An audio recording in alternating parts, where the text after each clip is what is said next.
বাংলাদেশের বিরুদ্ধে ভারতের আনন্দবাজার পত্রিকা একটা রিপোর্ট করছে, যে রিপোর্টে বলা হচ্ছে যে বাংলাদেশ ও পাকিস্তানের সামরিক সম্পর্ক এগুচ্ছে কোন দিশায়। পড়শিদের উপর নজর রাখছে ভারত। বাংলাদেশের সাথে পাকিস্তানের যে সামরিক চুক্তি হতে যাচ্ছে সেটা নিয়ে ভারতের মাথা ব্যথার শেষ নাই। মানে তাদের নিরাপত্তা ইস্যু নিয়ে তারা যে কতটা শঙ্কিত, বাংলাদেশের কোন পদক্ষেপ কিভাবে নিচ্ছে, পাকিস্তান কিভাবে নিচ্ছে, চায়না কিভাবে নিচ্ছে।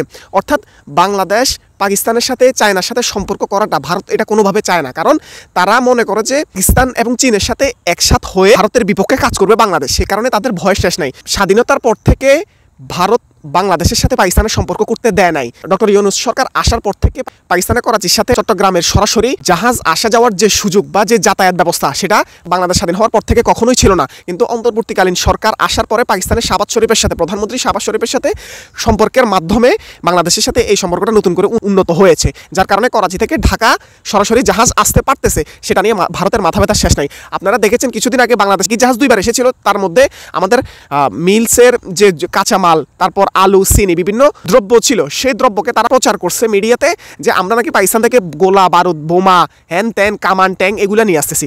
তারা মানে সবসময় একটা শঙ্কিত থাকে যে পাকিস্তানের সাথে যদি বাংলাদেশের ভালো সম্পর্ক হয়, পাকিস্তান আর বাংলাদেশ মিলে তাদের সেভেন সিস্টার্স উড়াই দিবে, এবং কি অন্যান্য দিক দিয়েও তাদের আতঙ্কের শেষ নাই। আমার কথা হচ্ছে বাংলাদেশ কার সাথে সম্পর্ক করবে না করবে এটা সম্পূর্ণ বাংলাদেশের মানুষের উপর, বাংলাদেশের সরকারের উপর নির্ভর করবে। বাংলাদেশের মানুষ যেভাবে চাইবে সেভাবে সম্পর্ক হবে। ভারত বাংলাদেশের উপর যে আগ্রাসনটা চালাইছে, এই আগ্রাসনটা পাকিস্তান এবং চীনের সাথে যদি বাংলাদেশের সম্পর্কটা থাকে, তাহলে ভারত আমাদের উপর যে আগ্রাসনটা বিগত 15 বছর ধরে চালিয়ে আসছে হাসিনা ক্ষমতা থাকা অবস্থায়, সেটা কিন্তু আর হবে না, সেটা কিন্তু পারবে না। যার কারণে ভারত সবসময় উদ্বিগ্ন বাংলাদেশের সম্পর্ক নিয়ে। এই কারণেই তারা বাংলাদেশের বিরুদ্ধে রিপোর্টটা প্রচার করতেছে। তো আমার কথা হচ্ছে ক্লিয়ার, ভারতের সাথে আমাদের সম্পর্ক থাকবে, সেটা ন্যায্যতার ভিত্তিতে।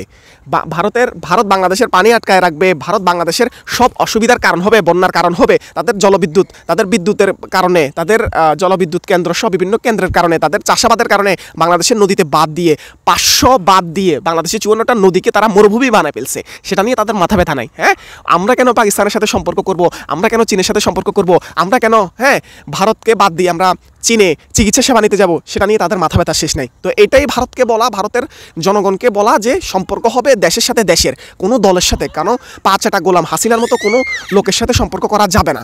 সম্পর্ক হবে দেশের সাথে দেশের, কূটনীতির সাথে কূটনীতি, ন্যায্যতার ভিত্তিতে, যুক্তির ভিত্তিতে, চুক্তির ভিত্তিতে হবে।